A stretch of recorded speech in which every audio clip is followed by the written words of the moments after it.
And this is where Norman talks and introduces it. Hello, comic book community. This is we're all gathered here to celebrate the Asian American Pacific Islander Heritage Month, and I'm going to introduce our panel here. Then I'm going to sneak out and I'm going to let the E-Man take control of this particular episode because we are running this show right on E-Man's StreamYard account. So E-Man, appreciate you, man. So yeah, E-Man, that's the E-Man right there, right below K-pop. There's K-pop right on top. And then Villainous Red guy, he's hiding. Okay, he's right back there. He looks confused. You shouldn't be going out the back door. Yeah. And Villainous Red is going to operate the soundboard today, and the K-pop's going to operate the.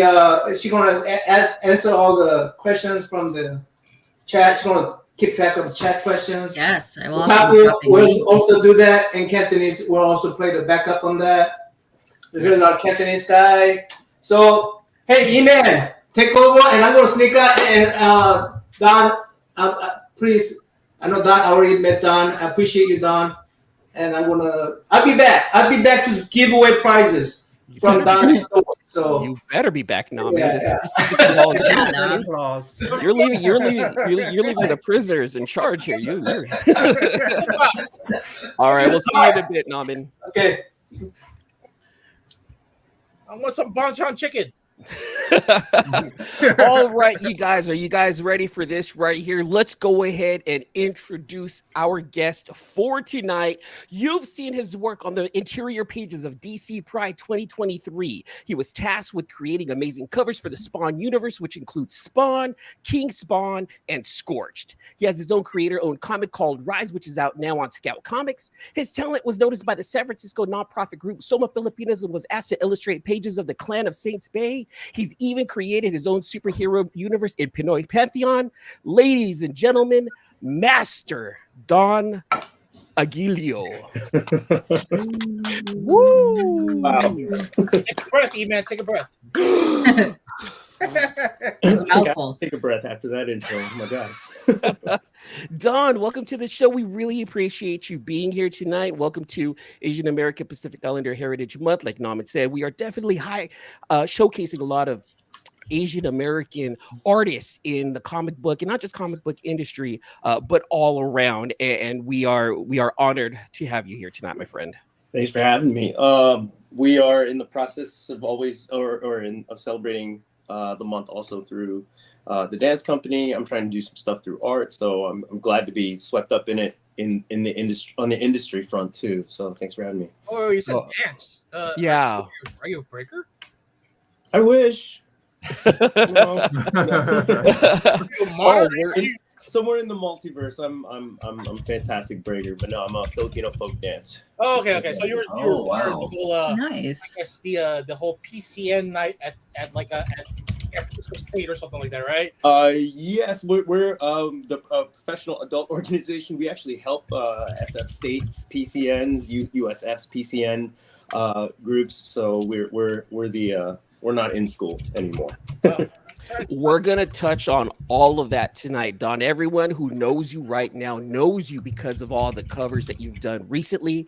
A lot of people know you from, some of the interiors that you've done, but they probably don't know about your other forms of art. Like you mentioned the dance group, but we also I found out about your martial arts also. Yep. So we're going to touch on that. Again, Master Don Aguillo. Wait, he's Filipino, so that means he sings karaoke too. Oh, wait, do you tell me? Oh, don't. No samples. We're going to touch on some karaoke tonight as well. So, Don, talk to us about, who Don is. I know you are an artist that came from the Philippines to Pennsylvania, and that's where your story kind of starts right there. So tell us about the journey from PI to PA and how the art journey began. Oh man, can I steal that for my memoir? That's a great. Oh my God, that's awesome. We're recording this. You can steal whatever you want. As succinctly as I can put it, and you said a lot of it. As a Filipino, I was sort of expected to be in the medical industry, so I grew up you know, in the math and science, and you know, always drew. So as a Filipino, also our creative outlets were just kind of pushed aside or left to our own paces, and we focused on the books. So I did that up until freshman year of college at Penn State. At which point I had to take an elective to balance off the academic load, and I took drawing. So I always drew in people's yearbooks. I always had fun doing it. Drew Teenage Mutant Ninja Turtles, Batman, He-Man, She-Ra all through childhood. You know, all good. But then I took that class, and every single assignment was the most important thing in my life. You know, like it was just for people to take, just to get rid of, just to scratch off the elective. And for me, it was like, this is my thesis. You know, like I have to do everything, and I spent a lot of time on it. And I was actually flanked by like the football players in the class, and they actually looked over my shoulder. And our TA, I hope they're not listening, but they didn't care about the class. So I was like sort of teaching the people on my left and right everything from perspective to anatomy, and I'm like, whoa, there's something here. So I switched my majors, and then I told my parents, and apparently that's the wrong way around. I'm supposed to, but you know, I don't think I would have gotten the an approval, so I had to do it this way. I apologize later. Donnie, who told you you knew how to draw? Huh? You need to be a nurse like your cousins or your titas and your titos. Like, why don't you want to be a nurse? Who says that you're good in drawing, Donnie? Huh? Man, it would be so funny what you just did if it wasn't so triggering, you know. Okay, go back in the yearbook. Were you ever the guy that took to the middle of the binding and said and just write down, "I'm the first one to sign your crack." Sign your crack, yeah. Cracks. Only I didn't just sign them. People like asked me to draw in people's cracks, so I'm like I had to live there for a little bit, you know. I had to. Yeah, I got a lot of practice from yearbooks, but people wanted pictures, not words. So, but yeah, that's sort of my origin story. And subsequent to that, I spent some time in Rome to be like immersed in Baroque sculpture and like tried to take it in, tried to do the fast track to being an artist, you know, just by just living in it. And to this day, like I can't do a straight portrait. I have to do something like Michelangelo slays the dragon. Like it's got to be dramatic. It's got to tell a story, especially since I usually do covers, which means I have to tell a story in one image. So visual storyteller is sort of what I'm trying to embody in my work rather than just, you know, illustrator or artist. But since the advent of social media, people like Mr. Todd McFarlane sort of, you know, probably sit at home just kind of scrolling like the rest of the world and happen upon artists like me who like to put up process stuff and have no shame and having people look at work even though, you know, it has a billion mistakes they probably won't see. But so yeah, that's sort of how things began. I mean, I've been an artist, an illustrator for a good 15 years now, but in the comics industry for the past almost decade, I think.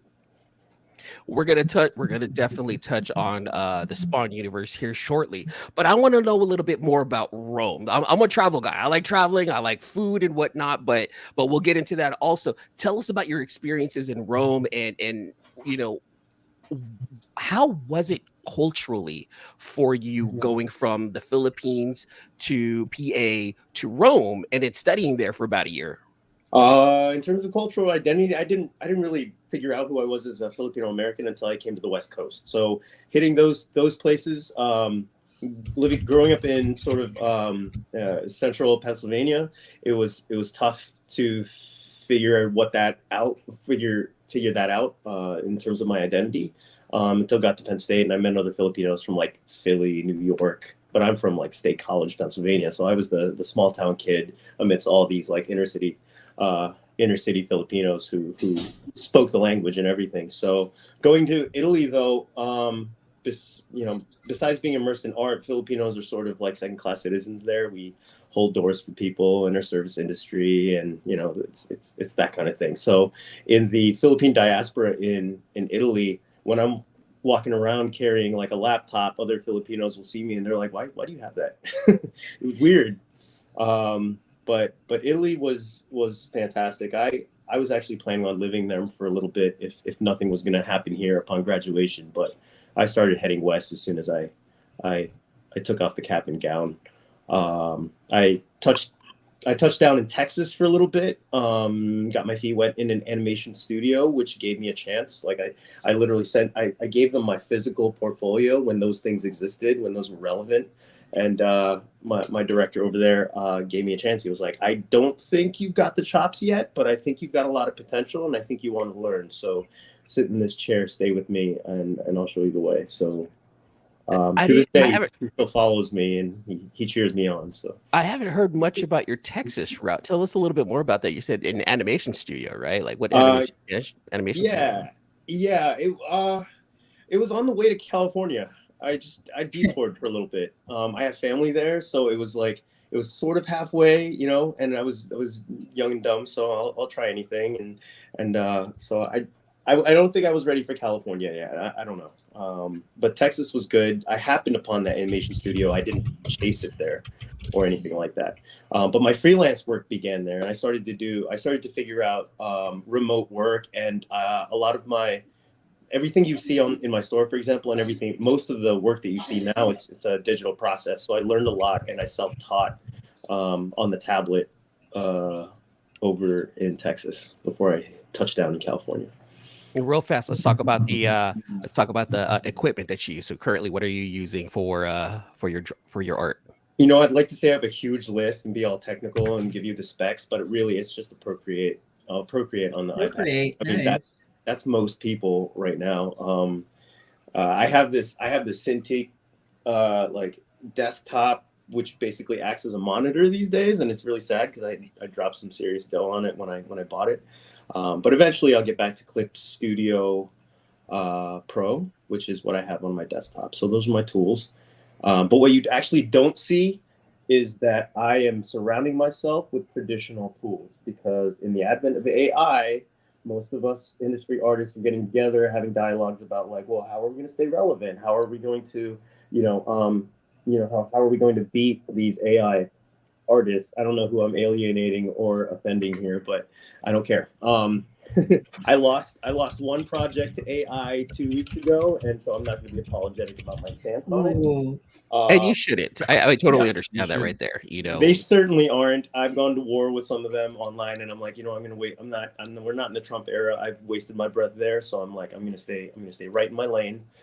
So I'm here with my brushes, colored pencils. I'm adult now, so I'm getting Winsor Newton gouache. It's not like that gouache, nice grocery store stuff. Yeah, so I'm self-teaching again how to hold a brush since I trained in it.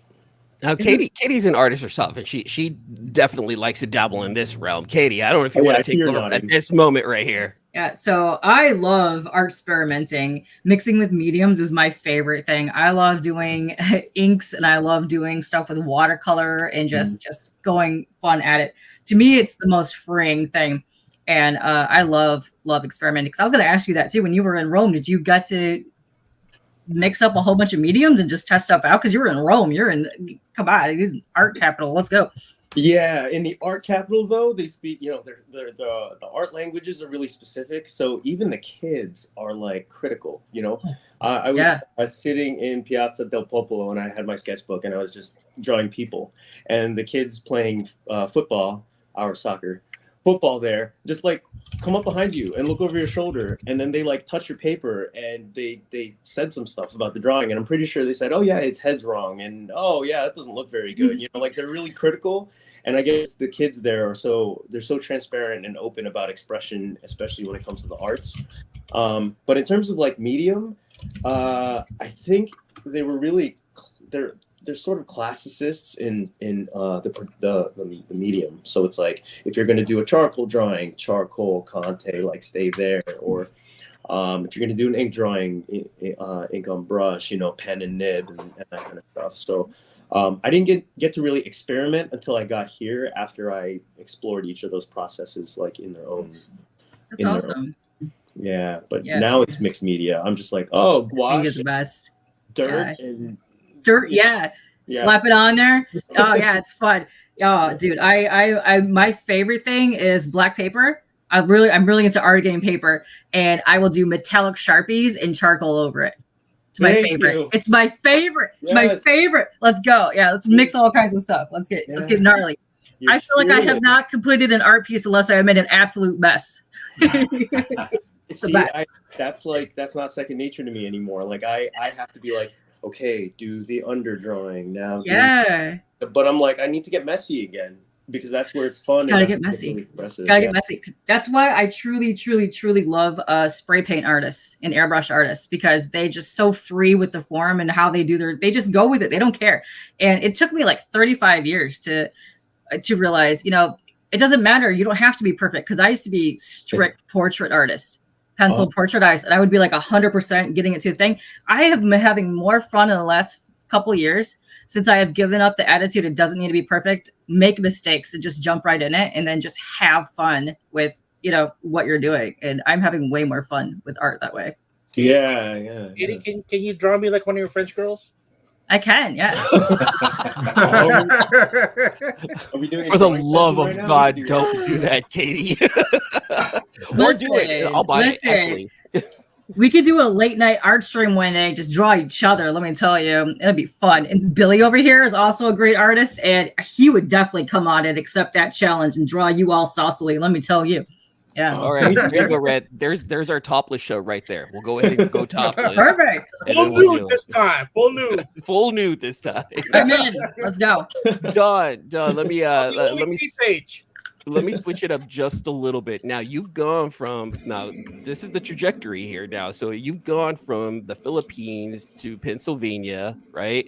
And from Pennsylvania down over to Italy, back home, down to Texas, over to California. Food. Let's talk food real fast. Out of all of these places that you've been to, is it California cuisine? Is it cheesesteaks? Is it, and I'm going to just generalize it, put Italian food? Are we talking like Texas barbecue? What's the one that you're like, that's tough. Mummy right here. Oh my God. One of the main reasons I was considering moving there was because Italian food in Italy, so different from what we have here. Or what they call food. It's all fresh in Italy. What they call food in Italy. It's so funny. And even their like American Chinese food that's Italian is like chef's kiss. I'm putting all the Filipino food aside just because I'm Filipino. I'm taking that bias and putting Filipino food anywhere. I don't know. I'm also a terrible food critic because I eat just about anything. But Italian food was a main factor in sort of my inkling to go. So you saying Chef Boyardee's not Italian? Oh. I dare you to go to Italy and ask for Chef Boyardee's recipes. They would. Dog dare you. That would not end well. Let me tell you. Is Boyardee French though? Boyardee. Wow. Oh, they would really hate you if that's the case. Oh man. So let me ask you. Texas barbecue is a close second, but not enough to keep in Texas, definitely. I mean, yeah.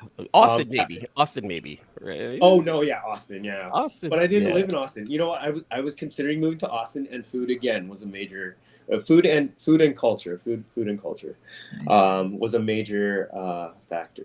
California cuisine, I am still trying to figure out because I am eating Asian up over here. But like I don't know what California cuisine is outside of sort of the Asian. It's just the regular stuff. Just add avocado. Really, that's it. Okay, so anyone who lives in California can attest to that. It's just whatever it is. Add avocado. You have better Mexican food. You have better. All the cuisines just with avocado. Here's some chow mein, but add avocado. Oh my God. Isn't that the fusion? Avocado fusion, yeah. I bet someone's John, let me get into this one right here. So, how did moving to San Francisco solidify your love for the many forms of art that you're currently a part of outside of just drawing? Well, I have to say I was going to settle in LA first. So I drove through LA and I literally had my car towed by U-Haul when I left Texas. I didn't have an apartment yet. I just started driving west. And I was going to be like, okay, maybe I'll go to LA and see what's going on there. I was there for like 2 weeks and I couldn't take it. I don't know. There was something about it that didn't hit right. So I was like, okay, going to go north. Never been to San Francisco. I hear good things. They like art. I'll go there. I'm going to do that. So I drove and I moved to Daly City. and on a rainy night on top of the hill, and I unpacked, and I'm like, this feels right. There's something about this feels right, and I never. For people who don't know out there, Daly City is like the Filipino capital of the Bay Area. Like you go out there and it's mostly Filipino. So Don definitely landed in a place away from home to call home, which sounds pretty cool right there. Is that breaking news that Don just located himself for all the stalkers? Or is the breaking news? Do you have the breaking news? I don't have the breaking news. Dude, I've done everything from live stream and like I would show my passport. I am private, so Can we bring up the LGBTQ community, Don? Is that okay? Yeah. How was it? Because I know San Francisco is like the hub. It's like the mecca for the LGBTQ community. When that was discovered, like what were your impressions of that area? And I'm going to bring up Castro. The Castro district in San Francisco is well known for its LGBTQ community. Yeah. How was that for you when you discovered that? You know what? It wasn't on my radar because I wasn't out yet. So I went to San Francisco not for the reason of like going to Mecca and like finding myself and exploring that, but it was a big factor in my coming out to know that I was in a safe place and I can express myself and be myself and whatever the world says about me, I'm here and I can continue living and nothing changes, for me. So that was big. I didn't really know of its reputation or of its status in the LGBTQIA world until I actually moved here. And just like Italy, I was immersed by it. So it was a huge influence. That's beautiful. Are you a little bit sad that the Asia SF has closed down? Yeah. We brought people there every time they visited. There were people who would visit who would ask to go there. Like that was a big part of the culture here. There's some beautiful people there. There are. So for people who don't know, Asia SF is this very very lavish dinner with performers who end up dressing a certain way, and it's absolutely fantastic. It's very live, very fun, it's a sad thing that Asia SF ended up closing. So if anyone wants to look that up, look up Asia SF because I'm sure that there's a lot of information about that out there. Let's go ahead and bring it back to your art in comics. Tell us. I need to know this right here. I know you said this before. I know you've said this before on some other shows, but I want to hear it here. Tell us about the phone call. Oh, the phone call from Todd McFarlane. I know other artists have had the same experience with him because he's consistent and he's humble, and I can talk hours about Todd McFarlane. But he, as I said, he looks for artists himself on top of the team that he has in place, also always looking for artists, and he hits me up on Instagram using his private account. So this is weird. It's not coming from Spawn anything. It's not coming from Image Comics. It's not coming from Todd McFarlane Productions. It's coming from him, and he says, "Hey Don, it's Todd McFarlane. I'm wondering if I like your work. I'm wondering if you'd be interested in doing a cover for Spawn." And I look at that message and I'm looking at it and I'm just like, I get so much spam. I get so many weird things, and I'm like, I'm about ready to delete this. But I look at it and I'm like, you know what? Let's just humor this person. I don't care. So I'm like, yeah, sure. So I try to be as casual as possible. I'm like, yeah, sure, sounds great. And he goes, great. We'll set something up for next week. And I'm like, great, sounds good. I'll talk to you then. And he had his people call your people, right? Something along those lines. Yeah. Lo and behold, I get a call from Thomas Healy, who I work very closely with now. He's the editor-in-chief, and he calls me and he goes, "Hey, this is Tom Healy from Tom McFarlane Productions. How's it going, Don?" I'm like, "Great, sure. Joke's been going on for a while now. I'm here for it. That's fine." He's like, I didn't say that, but I'm thinking in my head, I'm like, this joke's going on longer than I expected. And he goes, "Yeah, hey, Todd, you're on the call. Don's here." And I'm like, what? And suddenly Todd McFarlane is talking to me. He's like, "Hey, Don, Steve, Don," like, he's very he's very colloquial and very very jovial on when he's one-on-one. So he's just like that. Like, we've been friends forever. And I'm like, what? And I'm here beside myself, like, this is Todd McFarlane talking. You know his voice, right? You listen to everything he does on YouTube. I'm listening to his interviews since forever. And I'm like, holy, this is Todd McFarlane. And he goes, yeah, I just wanted to know. Thanks for responding, and I wanted to see if you'd like to do a cover, and gives me a brief synopsis of what he's looking for, and then he actually does a private portfolio review of my work on Instagram, and I'm like, this is a dream come true already. Just the Podfather himself, and he wants to show me my work and tell me what's working and tell me what isn't working and what works for him and what he's looking for, and I'm like straining to pay attention because I'm still in this sort of surreal space where I'm trying to figure out if why is this happening to me? How is this happening to me? Is a Liefeld's impression of Todd McFarlane spot on? What was that? Yeah, it is. and I assume that you get a lot of spam mail, so you get a lot of mail from from King Al from Albuquerque, Nambia, asking for me. Hey, you got him too? Yeah. Oh wait, he told you that he was the prince also from some random country, right? That he needed my credit card information and everything. Yeah, they want a commission. So Don, what was that time frame? What, like, in terms of the work that, was there a specific date that you were targeting, and were you like trying to get it all pieced together? No, they gave me ample time. It was actually sort of an open invitation, but they were looking at King Spawn #1. They set a lot of lead time, so they that was my first assignment. King Spawn 1, cover F, behind some of the biggest names that I knew when I grew up, right next to Todd McFarlane, and I'm just like, this is crazy. This is surreal. This is insane. And since then, actually, so based on that about that King Spawn cover, my one note from Todd himself was that I drew him out with the tattered. You remember in the 90s, the tattered, sort of torn, shredded. That's thing. My favorite. That's my favorite.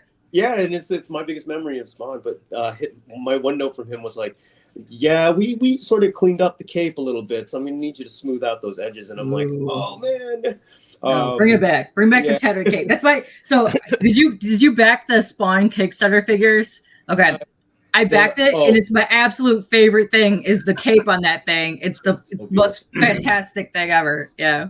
It's so funny. He's capitalized on like articulated capes. It's so cool. No, I not get that cover. I have room for I have King Spawn, the King Spawn figure at the top of the shelf here. So that was like as we were coming out of the pandemic, right?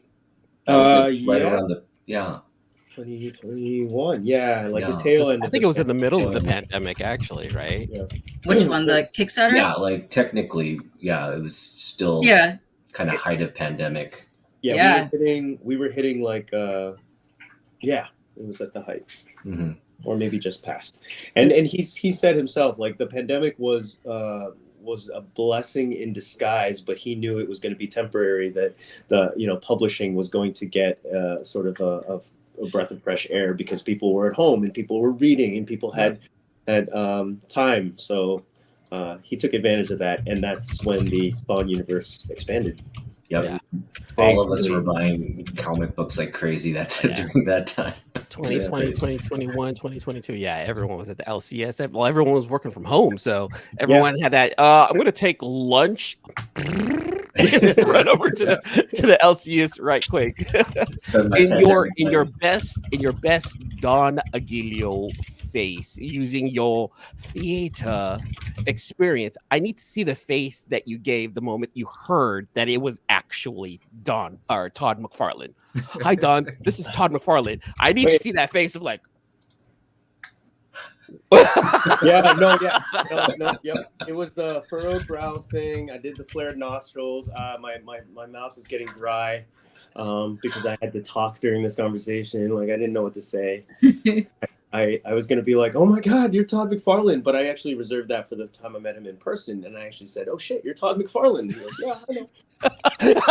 Yeah, I You deserve fangirly moments. Sometimes that I happens. did, and I'm trying to keep cool, but I think he appreciates that. Like, I hope he appreciates that. He's annoyed So by you guys it. are like on the cash now. You just call, hey, Toddster, what's up?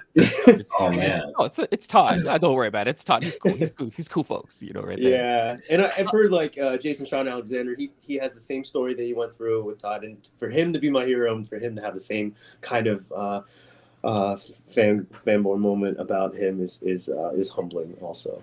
That's awesome. Tell us a little bit about any of the projects that you're coming out. I believe that you might be coming out with some new projects in this world. Could you tell us a little bit about some of them? I was going to reserve this for the end, but no, since we're on Todd and Spawnverse, what projects are coming up? Yeah, well, the Spawnverse, just to say on the Spawnverse for a little bit longer, Spawnverse is expanding yet again into, I believe, 10 new publications, some of which are miniseries. And I was originally slated to do a variant for one, but now I'm doing all 4 covers for Misery, which is Cyan's book. And I was excited because I sent in my first cover, and then Thomas was like, "I want to do a second cover for it." And I'm like, "Yeah." And I did it in like 2 days because it just poured out of me. He's like, "You know what? Why don't you just go ahead and do the rest of them?" And I'm like, Nice. This is awesome. So sick. It's cool to have like my own the whole miniseries sort of in my voice on the cover. But it's even more humbling to bookend the beautiful interior art, because the artists they have on these books are legendary and amazing, even the upcoming ones. So I'm excited. On the DC front, I have Outsiders #4, which is a part of the LGBT celebration for Pride, and I did my first Batwoman. My second Batwoman. My first one was Pride 2023. So this is my first Batwoman on the cover. I have that book. Nice. Yay! Now I know you're known Thank you. more for like the cover art, right? For some of these books. Talk to us about the process when it came down to doing some of the interiors that you did for DC Pride 2023. Like, how did you approach that? And I'm pretty sure that was done differently. I did. You have to do it differently. There's a shorthand to it. There's a compositional element that's different because of paneling. Like there's a graphic element. So I was full on digital painter when I was brought on by Michael McAllister at DC, and he used more. He used my email channel, so I was like, okay, I see the email address. This is DC talking, so that is my McAllister. He didn't use like some private IM or IM. Wow, what year is it? Private.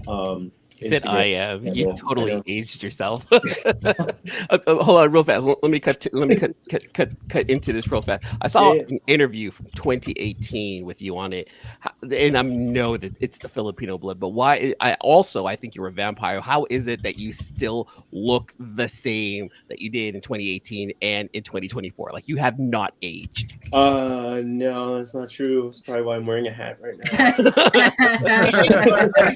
There was no time. Asian don't reason. Asian don't reason. Oh man! Listen, I'm not even Asian. I get people ask me all the time if I'm in my 20s, and I'm like, no. Yeah, I thought. But I will accept being carded. I love being carded. That's always nice. So I'm sorry. Go ahead and go back. Go back to the whole DC. All right, Asians don't raise it except in the shower, and it's cold. I don't have that problem. I don't know No about I'm not gonna lie. I take my baths. Yeah, I totally raised it there for a while. It was away. Can I interrupt 1 second? Because all the way from Australia, we have my Mac Bros who just celebrated their very first Kickstarter and celebrated their very first free comic book day. Give them a round of applause. He has a question. Did you ever go full fanboy and call him Todd Daddy? Oh my God. How close were you to doing that? Oh man. No, I will. No, I That's going to happen next time now. I'll tell you. Yeah. People joke about that. I'm scared that it gets like, cataloged in there and then it just slips out one day. To which he'd probably just laugh. But, and I hope, and I know he has that kind of sense of humor, but man, if that ever slipped out, I think I would just bow out right there. I just feel like it's been great fun. We're done. Thank you for the opportunity, Todd. I really appreciate it. Guys, step up, please. It's been real. I'd be like, it's been real, T-Mac. Thank you so much. Yeah. Oh, geez. man. No, they're hilarious, But no, he's been an absolute blast to work for. When we go to Comic Cons, for example, and he doesn't go to all of them. You know, he goes to the specific ones, and I'm one of his. You know, I'm not widely known, but like I'm one of his artists, and he'll spot me in a crowd, and he'll wink, and then he'd like, you know, bring me in. And I was with Steven Segovia at San Diego Comic Con, and I just went over to go to Steven, a fellow Filipino. He's working on X-Men and Spawn at the same time. Yeah. Crazy interior artist. And I just went over to talk to him at his table, and he's, you know, signing and signing. And I'm just like, that's so cool, dude. Like, I'm looking over his shoulder, and he's like, what? Thomas goes, Don, just go to the other side of the table. Just, if you want to talk to him, just get over here. You belong on the side. And I'm like, oh my God, this is awesome. Wow. So I go behind the velvet rope. You know, it's too funny. And Steven and I are laughing together, and he's like, yeah, man, I'm just getting better at my signature. And then we look over at Todd. He finished signing, and we look over at Todd, who has, you know, a line way past around the block, around the con block. And he stops the line, and he looks over at us, and he waves and winks. He does that thing.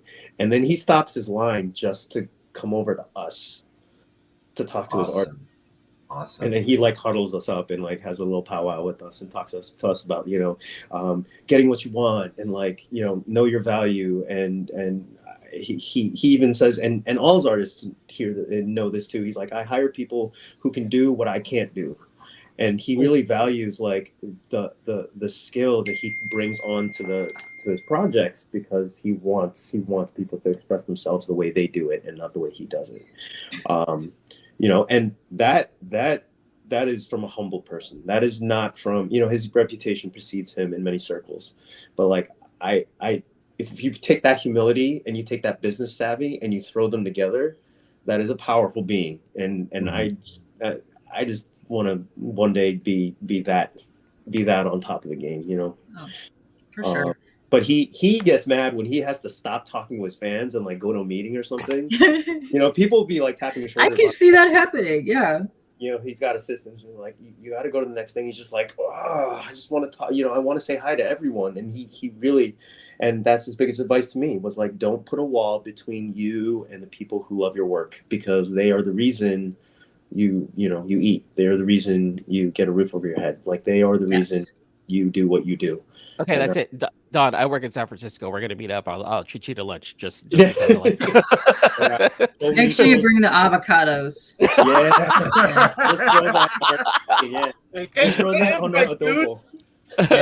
Oh, Red's coming. Red's not too far away from us. You gotta come. Yeah. He lives out in Lathrop, Don. He's about an hour away. Oh. Red, you're gonna have to fight the Altamont to get over here. Oh, they're gonna be fighting now. Nice. Let's bring up some other aspects of your artistical life here. So Parangal is a dance troupe here in San Francisco. We brought that up and touched upon that earlier tonight. And unfortunately, I was trying to make it to the show last year. So if you guys don't know, Don's also a part of a dance troupe here in the Bay Area, which honestly travels. It sounded like you traveled a lot. Talk to us a little bit about what Parangal is and what does it entail. And of course, it differs from art. But talk to everyone here about what Parangal is. Yeah, Parangal means tribute.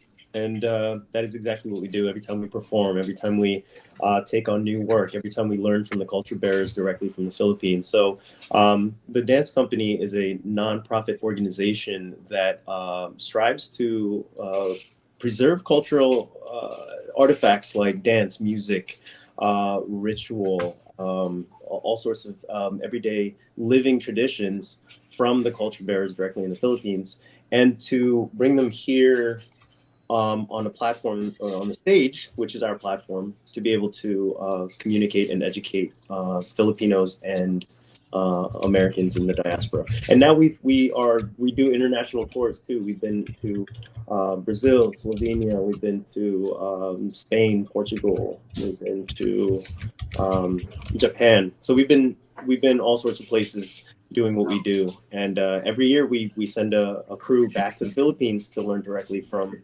the people there, all sorts of people, all sorts of indigenous people and communities.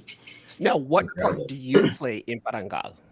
I'm currently in leadership. I was part of the artistic team, and now I'm working in there as a lead for design, which is sort of my lane.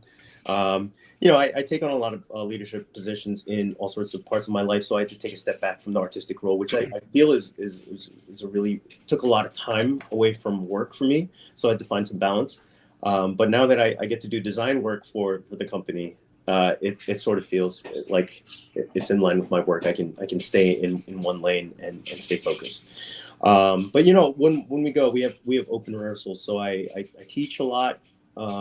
Everything from tinikling to the latest thing that we're doing. I have some martial arts stuff that we learned from the Philippines that we brought over, so I choreographed some of that. We were just doing that last night at rehearsal. They led a workshop. So it's my education into my own culture, into the cultures that comprise the homeland, which is a lot of them that we never learn about when we grow up there, or when we grow up here and hear about back home. It also informs my work. A lot of the mythologies there are conveyed through the dance, the ritual, the music, and I want to pull from that to be able to inform some of my independent projects coming up. Now that you touched on the Screama, do you think Robin should be portrayed as a Filipino since he knows how to twirl around some sticks just like us? Always, yes, always. Well, speaking about martial arts, now I mentioned at the very beginning of the show, Master Don Aguillo, and there was a reason for it. Don, talk to us about Summer Mist and your teachings there, because you teach martial arts as well. What style do you teach, and what classes do you teach? I am a fourth Dan master in Tang Soo Do, which is a Korean martial art, which is a sister martial art to Taekwondo. So those two styles sort of have a lot of history together and share a lot of technique and a lot of language and those kinds of things, a lot of structure. So I've been studying Tang Soo Do for about 25 years now, and I was part of a studio here in San Francisco. It was one of the first things I established when I moved here, to be a part of a studio, and then eventually I owned my own studio. So I run a school here, which takes a lot of time. Yeah. And I'm grateful for it. It's a beautiful community. I sort of keep my worlds separate, but Not tonight. Not tonight. Or we're bringing all of them in here tonight, Don. Yeah.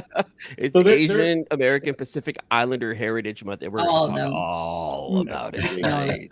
So, are you familiar with some of the comics that are around the Korean martial arts that are not just the Taekwondo? Because Jay from Ruling Hand has a comic book that is featuring, because she's a master in it. She's one of the only masters in the United States that's in some of these martial arts, but she has her own comic, and it's like a sci-fi thing, but it has to do with Korean martial arts. Is that right? Taekwondo. Yeah. Oh, that's awesome. Is she the titled character? She's the one that runs the book. Oh, her name's Jay. Yeah, it's her book. Yeah, she lived in Korea for a long time, but she's from here, and she got into the martial arts when she was in Korea in the military. So she wrote a book about it. Yeah, amazing. Yeah. Oh, she's self-publishing. Yes, self-publishing. Yeah, yeah. Maybe Don, you can have your people contact her people. You maybe introduce her to Todd. Yeah, maybe have the same type of experience. Okay, sure, this is Todd. Whatever. Yeah, lots of people. Let's go ahead and touch on a little bit more of the local nonprofits that you're also a part of here. So Soma Pilipinas, that's a local project. And here's the funny thing, Don. I actually work off of Lapu-Lapu in San Francisco, so I'm like only a few blocks away from Soma Pilipinas. Right. I know they ended up reaching out to you and Raf Salazar with regards to clans. I'm so sorry, it was clans of something. I apologize. Yep. Thank you. Mm-hmm. How did that happen, and how was it working with Raf Salazar? Interesting you brought it up, because the Parangal Dance Company is sort of a nexus for a lot of conversations in that community, because that's how I met Alulia Panis, who is the director of Cool Arts. That's that's the organization that commissioned us to take on this project. Under her advisement and guidance, we were led to all of the movers and shakers of the Soma district, and the assignment, the grant project, was to take all of them and turn them into superheroes and create a book. To create a book and a mythology and world build this fictitious place where we can convey their stories and how they do what they do, but in a fantastical way, so that it would be available to, like, the kids in the neighborhood and the communities, and in an artistic way. So we would be able to tell their story through a different medium and a different narrative vehicle that isn't just, they handle administration, but there's so much that goes with that. They are clothing people, they're sheltering people, they're making sure the schools are running, they are taking care of the elderly. Like there were so many allegories that we needed to convey through the work. So we went and interviewed as many of them as we could. Usually we were pointed in the direction of these people. They would tell us everything from their favorite color to superpower they wish they had, to how their superhero outfit would look like if they had to wear one. And some, they would bring in like Filipino garments, and they're like, I have a yellow sweater that I just wear every single day, and people hate it, but it's my favorite thing. And it's like, it got really personal. And the more details they were able to give us, the more character we were able to infuse into this book, and it got easier to write. So I partnered with Raph Salazar, who used to live in the Bay Area and is now in Philadelphia. So now we're a bi-coastal partnership. He's an illustrator, freelance illustrator like me, but please check out his work with Raph Salazar on Instagram. He is a phenomenal interior artist and digital painter. So he is working on a book with Mark Theodosia, who's doing Bayani in New York City. I did covers for him, but Raph is doing the interior work for several of his books. I'm sure you've heard of him through the community too. So we are hitting it from two coasts. I actually have like an unboxing of Mark Teodosio's The Realist Bayani, Simulan ng Bayani trade, or he calls it a graphic novella. Cool guy, and yeah, that's awesome that you guys were able to meet each other, because he's in New York and you're here in the Bay. So just being in the community, that's fantastic. Going back to the Clans of Saints Bay, and please forgive me if I'm putting you on the spot with this one right here. Where can anyone watching this find that? Is it still available? Where could they purchase it? Yes, coolarts.org. You can get it directly from the commissioning agency that brought us onto the project. So they are the nonprofit organization. It is at SF Public Library also. They got a ton of copies there that they brought on to be available to you. But getting it from Cool Arts, KULARTS, directly would be the best. I'm not sure how many they have in stock yet, and I think there were always talks to do a second printing because it was really popular. So we're going to sell that out tonight. It's going to happen. Head to arts.org, pick up a copy of The Clans of Saints Bay by Raph Salazar and Don Aguillo. Awesome. Now, kind of sticking into the same subject right here, you yourself created your own superhero universe with Pinoy Pantheon. A lot of people probably haven't heard about that. Talk to us about the beginnings, the middle, and the end of Pinoy Pantheon. I know it's been a minute, but I want to be able to get this out for you. Right. Pinoy Pantheon, actually, it's not my own universe. It's my take on a lot of the classic Golden Age, Silver Age superheroes from the Philippines. So everything from Darna, which is their / our version of Wonder Woman, to Captain Barbo, which is their / our version of, let's say, Shazam or Superman, to a whole bunch of other ones. There's Zazaza Torna, who is a drag queen and represents trans culture too. So I kind of threw all these heroes together because I wanted to, learn my culture, but also in the industry. So I tapped into sort of that intersection and tried to learn about all of these. And then I updated all of their all of their like sort of outfits to something that made sense to me. So I kind of put my own spin on all of them. I'm doing a second version, which will be tapping into some more modern heroes. So everything from so I'm gonna have Trece in there, and all sorts of other sort of modern age Filipino comics. So to have the two prints live coexistence. Now, the C-List Villains podcast, Red and I and a couple of our other buddies, we've actually had Budget Tan on the show to talk about Trece. Nice. He's such an awesome guy. I love Budget so much, and if we can get him on for You're Asian mispronouncing the name. It's Budget, not Budget. Oh shit! He didn't tell me that, Red. He didn't tell us that. Kuya Budget. That's why he's not back. I have the accent earlier. Okay, we're gonna have to edit that out somehow. My ass red. Yeah, and This is a sample man. Where's the sample man? I know. Where's the sample, Red? Oh my Yeah. god. Was it Captain Barbell? Is that what you said? The name? Yeah. Okay. His story is literally he's like this little kid in the barrio, and to get his power, he has to dive to the bottom of the ocean, and he has to get his barbell, which is sitting at the bottom of the ocean. Like he's this little, I think he's a little kid, like a teenager, and he's got like a ratty tank top on with like shorts and flip flops. And when he has to save the day, he has to go get this barbell and proclaim the words, and then he becomes this shirtless, caped, kind of Mexican wrestler. Can I make a suggestion? Oh, that's awesome. Can you add on heroes that are like based upon like Ernie Reyes Jr., Dante Bosco, maybe Mark DeCascos, maybe. Dante Bosco is my OG love of all time. Rufio, let's go. Yeah, We'll have our people call your people, Katie. He's gonna be at Motor City. Don't worry. Don't you worry about that. Okay. Yeah. At behave. Katie, behave. Okay. Never. In Seattle, and I don't know, maybe he'll hear this. In Seattle, I was actually right behind him, like walking to our gates.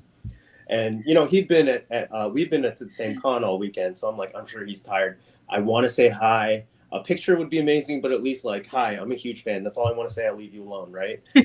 So he stopped at his gate, which is right next to mine. So here's LA, here's San Francisco, and I'm here tapping my foot like, how do I say hello? I'm so starstruck. He is 10 feet away. He is talking to this old lady, and she has no idea who he is. And that's probably why he's talking to her, because he can just have a nice human conversation with this stranger.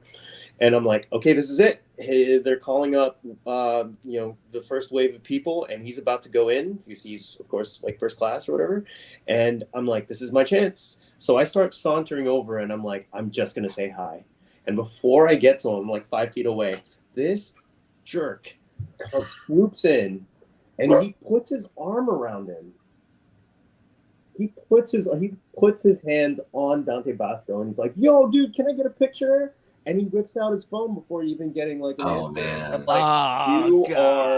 like, you are the nightmare fan of like anyone. And I'm just like, shoot, that was my moment. Like, that could have been me. Could have been me. Yeah. Could have been me. I could have put my arm around it. Hey, you know what? Next time. Everyone's still young. There's a lot of cons coming up, Don, and I'm pretty sure you're gonna run into Dante here and there. Like, don't worry about it. You know Todd. You work with Todd McFarlane. All right, don't worry about it. I think you're on a different level than Dante. Okay. Oh God. I'll just do a Rufio digital thing. And I'll do it. Take him. Oh, yes. Dude, Rufio's the best. I picked up a Hook comic today. Okay, that's how much I love this dude. Yeah. You don't know that? There's a hold on. It's right next to me. Oh my God. Oh, dude. That's awesome. Yeah. No, there's a whole movie adaptation of the comic book. Look. Which file is it? Is Dante on the cover, Katie? Hold on. I went to like so many shops today. Oh man, she did not waste pre-comic book day. I went to 5 comic shops, and I ended up at State of Comics because I was hustling books with my friend Jason. You're amazing. Who has his own comics, but yeah, hold on. Where'd it go? Damn it. Where's this thing? It's like the first thing I pulled out of here. Look. 2 issues. Hold on. Oh shit. Right there. Look at that. Boom. Oh, Yeah, I love that dude. Yeah, come on. I think what is it, 3 or 4 issues? But yeah, 4 issues, and it's the whole. It's based on the movie. That's Go so get cool. it. Marvel did this? Wow.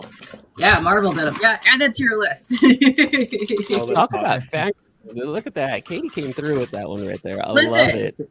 Listen, but I want to follow back too because there's people typing in the chat. We have a couple things. So you mentioned She-Ra earlier. She-Ra is my boo. I actually have the golden books down here, and I had every single figure of all time. And King Leek is asking, is that the Mondo She-Ra behind you? Because he is jealous. You know what? I just picked this one up because she was in a bin. I don't know where she comes from, but she is fantastic. Wow. Oh, dude, he's even more jealous. If you got it from a bin, he's good. He's crying right now. Let me tell you. Son of a bitch. Yeah, don't ask me. Exactly what's happening right now. Yeah, they had 5 of her, and it was the last day of con, so they were willing to make a deal. So you are lucky, dude. Also, which con was this? Yeah, I was just at C2E2. Oh, C2E2, nice. Yeah, there were so many dudes that were at C2E2. Also, because you're talking about action figures, you have a custom action figure stuff. Yes, I do. I'm gonna paste this right now. Like, I do. Hello, how did you get involved into that? I don't feel that they were making toys fast enough of characters I loved too much. Perfect. So I had to, if something's not getting done, you're gonna have to do it yourself. So I guess you let know. Yeah, and I love diving in bins, and if every time I came up on a Marvel Legend that's like $3 in a bin, I'm gonna turn it into my favorite character. So it is a cheap way to get the figure that I wanted and to do it through a process that I love. So I learned to do painting on figures in the round and how to take figures apart and resculpt hair and stuff like that. Yes. And clay, put some clay on there, do whatever you want, customize it. Yeah. I made a Dark Phoenix. Listen, anatomically correct, of course. Yep. I made a Dark Phoenix stand for my Marvel Legend out of hot glue. Ooh. I literally took licks of hot glue, so it was this translucent. It's awesome. You're in with the Todd father. You can go and tell him how to properly do a base stand. Let me tell you. Oh, I know. Oh, I know. Don't go there. Yeah, these were tough to get on Sam and Twitch. Hold on. Show that off. I gotta show something off real fast though. look, Sam and Twitch. Look, King Spawn signed by Mr. Don Aguillo right here at. See, look, Sam and Twitch. Oh, I had to just. Oh, you have that. Pew. Oh, I want to get my Spawn figure now. You guys are making. Yeah. I love send it to me, Katie. I'll like I said, I'll take Dawn out for dinner, and we'll shoot the shit. Don't worry about it. Oh no, I'm you come to a con near me. I'm bringing toys. We're gonna have a toy fight. That's what we're doing.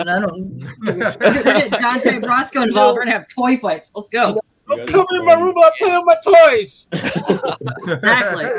One of the things that I did as a kid was actually take apart like old GI Joes from the 80s, like take those apart and then create new figures like with other friends in the neighborhood, and we would create like something that had Storm Shadow and like Snake Eyes with Duke or with like Destro. Like we would take those things apart because those were super fun and easy to do. Oh shit! Did Don freeze on me? You just twist them and they snap and they pop. No, he was so excited. I did mine. Yeah, you were customizing GI Joes. How did you snap or how did you pull the rubber band off and put it back?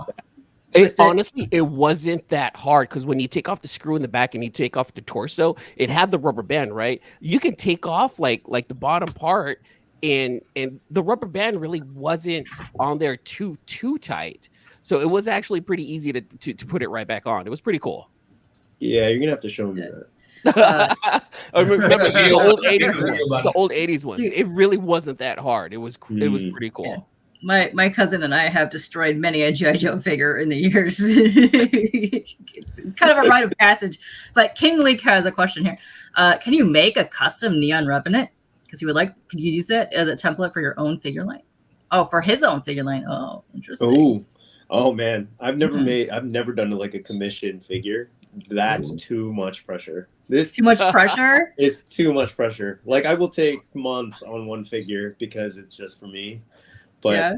I can't imagine being like, okay, can you get it done one? No, it's too much pressure. It has to be perfect, and so it'll never be perfect. Yeah. Okay. So yes, once again, some of the legs are hollow. There's a lot of things on figures that could be upgraded, but I definitely think custom bases are where it's at. 'Cause I want to start getting into that too, because I have a whole shelf next to me of figures that have plopped down because they no longer fit other bases anymore, and they just keep falling over. So I want to get into custom bases myself, just because I can't stand about anything. It's upsetting. Yeah. What's up, Billy? Hi. How are you? Yeah, that's funny. Let's get to know a little bit funny. more about the man before we let you go here tonight, Don. Let's talk a little bit about food. Favorite home cooked meal when you're at home or when mom's around or whatnot, or just something that feels like, oh man, this is home cooked. What centers, Don? What's the one Peanut meal? bet. Ah, My favorite peanut bet. This is a vegetable stew that and its most powerful ingredient is Bagoong. bitter what do you melon, what do you call bagoong? Shrimp paste. fermented Fish paste or fish sauce. And I'm Ilocano. I'm from a particular region where we use a particularly strong version of it. That's not neither as sweet. It's not sweet or mild. It's like salty and pungent. And when it hits that eggplant and calabasa and beans and okra. I know it's important. I hate okra, but it's important for that dish to be right. It's like what is that Cajun dish that has okra in it? Creole. gumbo. Is it gumbo? Gumbo, I know gumbo, Gumbo's can't got a whole be lot cooked of. without it. Yeah. But like if I see okra, oh man, I'll gag. I hate okra. But yeah, that stew. If we go anywhere in the Philippines, I have to try that region's peanut bet. If I go to a restaurant, I have to try their peanut bet. It's just So what part of Ilocos are you from? Because my dad's he's from Ilocos. He's from Naguilian, La Union. Where are you from? La Union. Oh, okay. I'm not even from Ilocos. I'm from Cagayan Valley. So like the furthest tip north before it starts being Taiwan. in our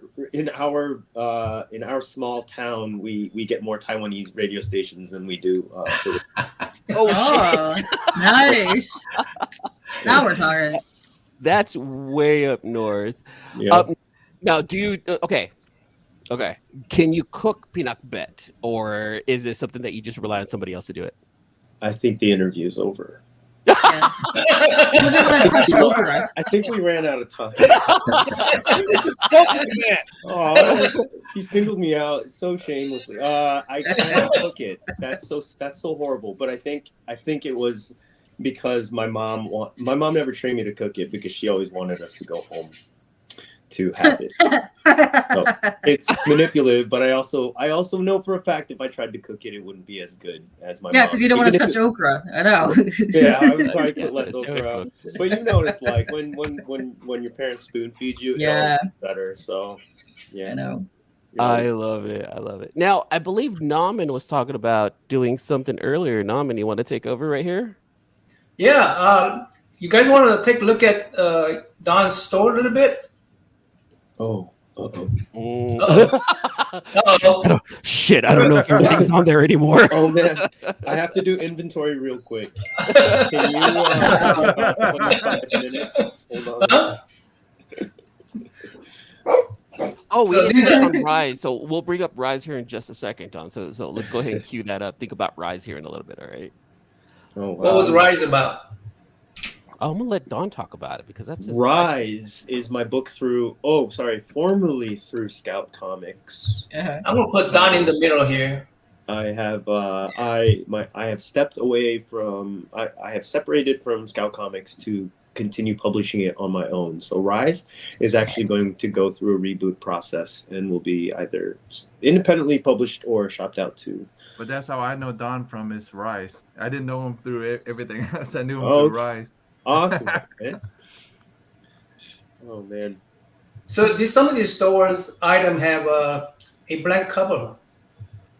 It says yeah, so $100.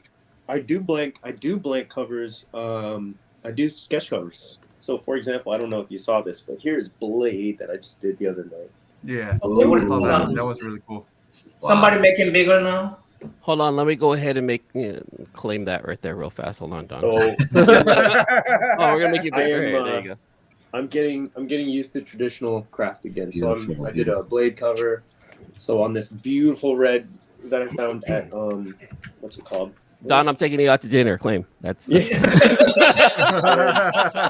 Ooh, look at that. Ooh, love I that. just did. So this is gouache, ink, graphite. Nice. This one, neither of them are finished. I gotta put blood splatter. You gotta splatter it. You gotta add the finishing touches to it. Yeah, Okay, Don. like we said earlier, I gotta get messy. you have So- time before I take you out to dinner there, Don. Okay, you have time. So this one is a price at 110.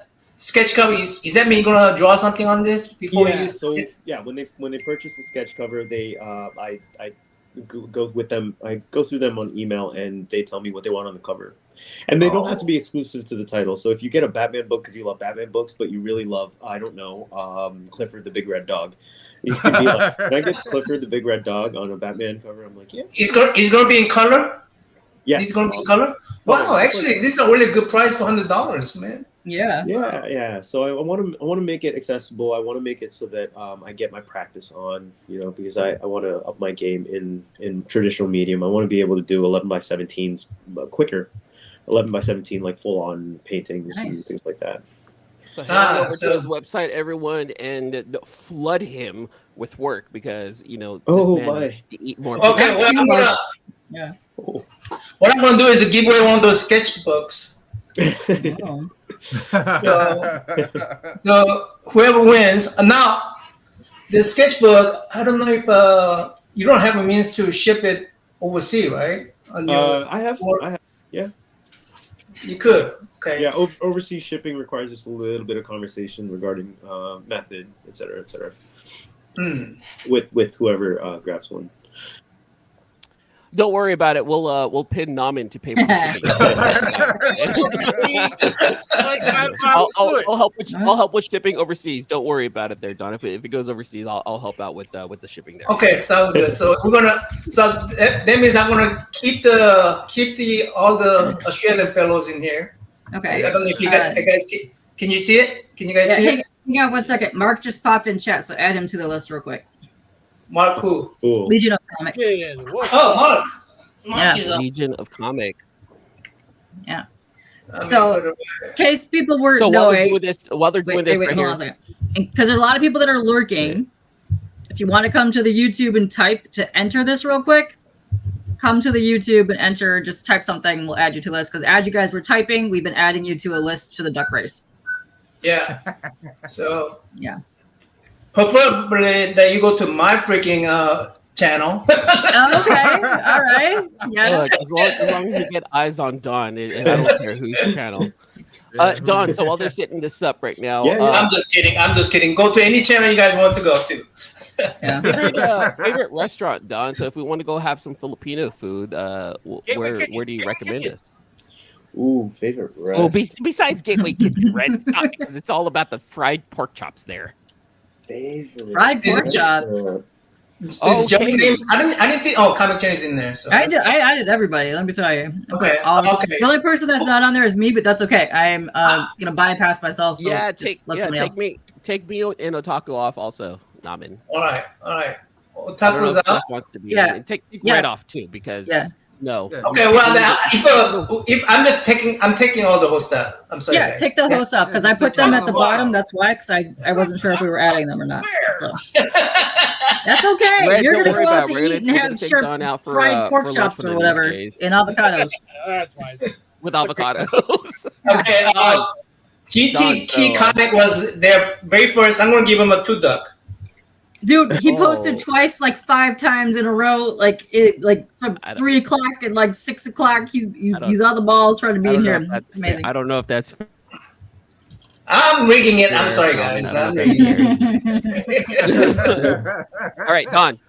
Best Yeah. place to get Filipino food. My go-to is Phil Am in Daly City. Ooh, of course. So if you guys are ever out in the Bay Area, Don will take you out to Phil Am and Daly City. I will. Let's talk. Lucky chances. Any excuses to go there? Oh God, Lucky Chances. No. You know what? That's like, You know what? That's like a close second for me. I get the binagoongan there, which is off. It used to be off menu, but now they put it on there. Kare there is hell good. Kare Oh, kare my at God. 2:00 in the morning. I was gonna just say those same exact words right after the club. Yeah, You go right over after the to club. Lucky Chances and After then hit up. City Nights, yeah, let's go to fucking Oh, Lucky Chances. So Don, if you know anything about this about San Francisco, I literally work right across the street from Shitty Nights because that's where my job is. Oh, okay. Or Kitty Nights, because okay, so for people who don't know, City Nights is an 18 and over club in San Is it Francisco. Yeah. Is Ben edited already? What was that, Naman? Is Ben edited already? I K-pop? don't know. No, he just popped in here. So he's actually the artist for the Nation of Comics comic book. He's also in Australia. So look at that. Boom. Cool. Lots of homies popping in here today. I know. What's up, guys? Ben Sullivan, you're edit. So cool. Ben Sullivan, you're edit. What another shrimp on the hobby. You guys Stop, are. Red. Stop, Red. Stop. No, Oh, none of wait, that. hold on.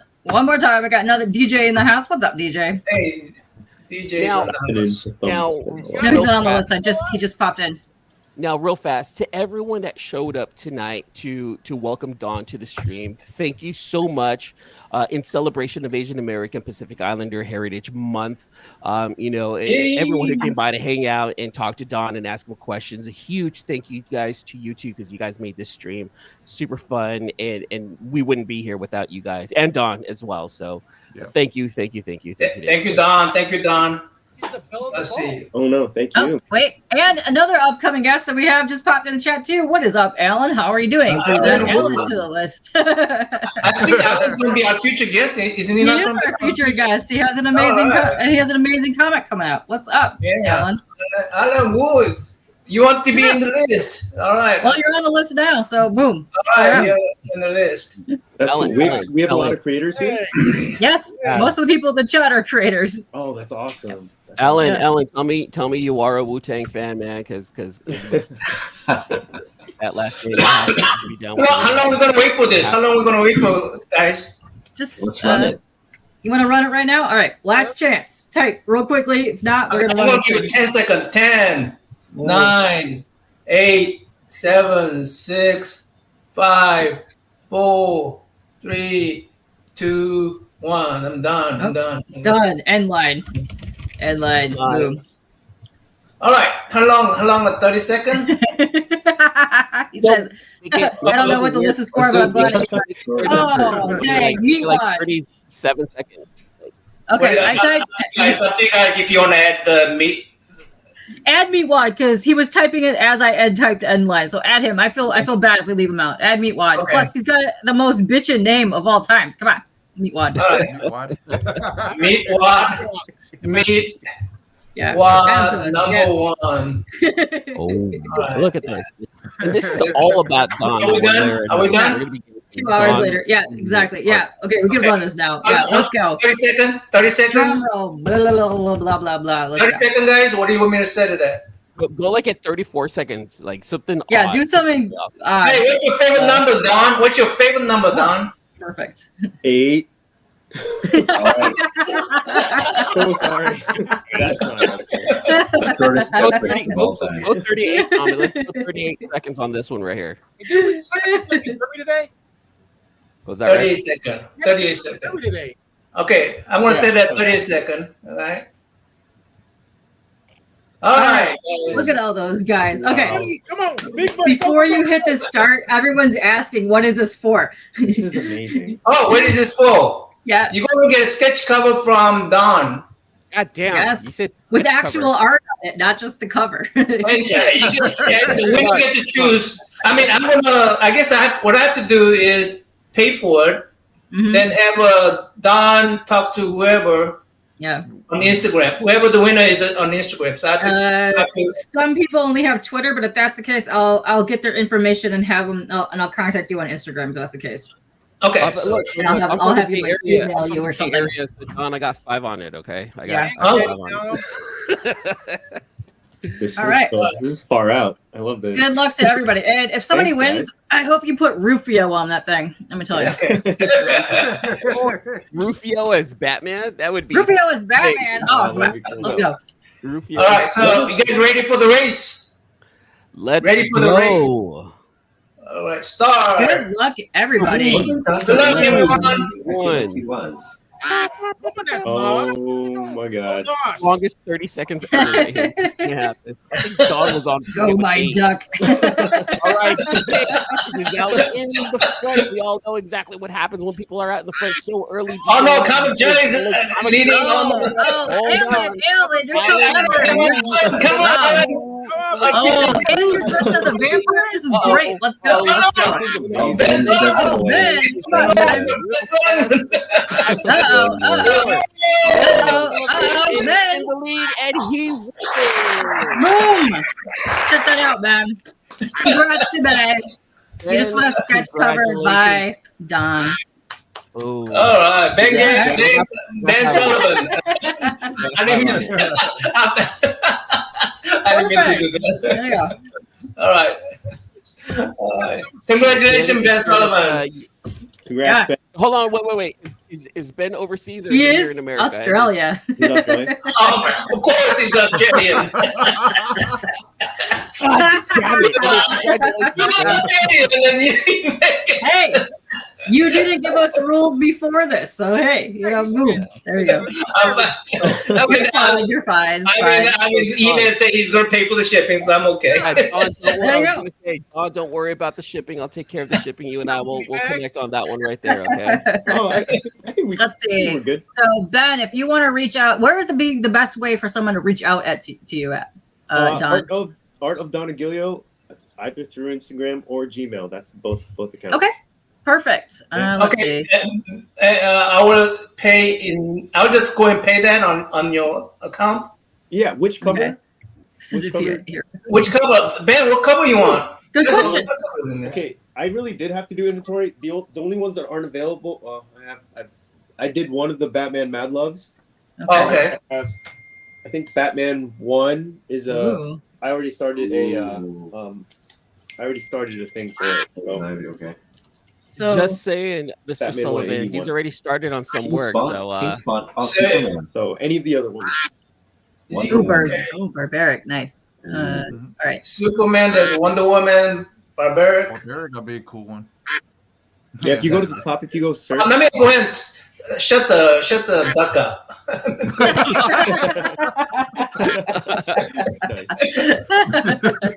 I think if you look up the category and you look for sketch cover. yeah. it Okay. goes- Category. And Where's it'll category? show, I think. Where's category? Perfect. If you Is it go- custom? Under custom? No, if you go to search Search. and just put Sketch cover. Sketch. Put sketch cover. It should pull up all of them. I should do that under categories. There you go. Look at it. Adding, getting ideas. So you got Batman. Look at that. Ben says wait, anything Oh, you that's the do, one. I That's the will Ivy, love. right? 181. Ooh, Wonder Girl right there. Wonder Girl. Power Girl. Ooh, Power Oh, Girl. you gotta get the yellow Hold on. Don, listen to what he's saying. Don, anything you do, I will love. Just try to make life easy for you. This is Don. from Whoa. artist to artist. Yes. Ben, you've got to have like a favorite character. Oh yeah, this is artist. By the way, Yeah. So yeah, way to go, Ben. Congrats on that. Anything you do, I would love. Okay, I think Superman. Congratulations. He's going Superman. Was there more than one Superman? Yeah. Is there, Let's is see. there There you Superman? go, Superman. All Where's right. the Good Superman? choice. It's Batman, Superman, but you're already working on that. And Yeah, that one right there. Superman. Oh, there you Not go. that one? All right, Naman, you got to pay for that one right there. I'll take care of shipping. All right. Okay, I'll pay for this one and Superman. Okay, I Wait, got you it. have let me see. Do you have a Pull that preference out. of a Superman, or are you just like any Superman, or just have him roll with Superman? Because I know Dude, some people you're- are super 78. Look, Don is just he's already taking on this task right here. I think Don should just do something nuts like a black All right, Superman. yeah. That would be great. You know, You or know- Donnie Bosco as Superman. Donnie Done Brasco deal. Superman. There you go. Rufio Yeah. as Superman. That would be amazing. Dude, speaking of which, I just saw a picture of Tom Welling. That guy ages like fine wine.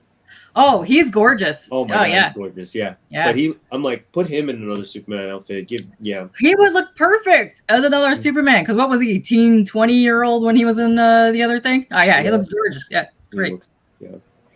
Well, at an hour and 20 minutes, Don, you've given us so much. You've hung out with us. You've stuck in there. We've learned so much about you. Thank you so much for joining everyone here on the panel. We do appreciate it here for Asian American Pacific Islander Heritage Month. That's a mouthful. I know, right? I know we've talked about it, but one more time, Don, go ahead and plug your socials, plug everything that you want right here. Yeah, it's easy. Art of Don Aguillo on Facebook, Instagram. I'm no longer on Twitter. And I'll plug one more thing. I'm working on a Philippine horror anthology for 2025. So I'm gonna pull in some generational trauma stuff, some Filipino American identity stuff with like old scary urban legends. Yes. Nice. Interviewing people across several communities about like their family ghost stories and trying to see what you want to hear first, right? I want to see. Yeah, do you guys remember Scary Stories to Tell in the Dark? Yes. Yeah. Remember how that's indelibly like burned into your worms crawl in, the worms crawl out. Worms play pinnacle on your snout. Yeah. Yep. I want to be just as insidious with this piece. Perfect. So. I want to see an Aswang get hella mad at their child for not being a nurse. That's what. Okay. That's okay. Super trauma, man. Super trauma is what's happening right there. Yeah. So run. You're not the nurse. We're going to eat you. I might have to talk to you. Stupid child. We're gonna. FYI, Don. Apparently, Smallville is coming back. Oh snap! Yeah, we're gonna have to look into that. Oh snap! If it's not Tom Welling, it's not Smallville. I'm sorry. Oh, it is. True. Tom Welling and Michael Rosenbaum as a cartoon. All right. Ooh, nice. So to everyone that showed up tonight, to all of our streams, thank you so much. To our special guest of the evening, Master. You gotta stop doing that. Don Aguillo, thank you so much. Yeah, like I said, you worked 25 years to earn that title right there, Master. So we're gonna go ahead and end this tonight. Thanks to everyone for showing up. Thanks to the panel for showing up. We're gonna go ahead and run this right here. Don, go ahead and hang out here until the end and until the next issue. Yes, which would be the 7th. Hold up. Hope you're ready for the next episode. Hey.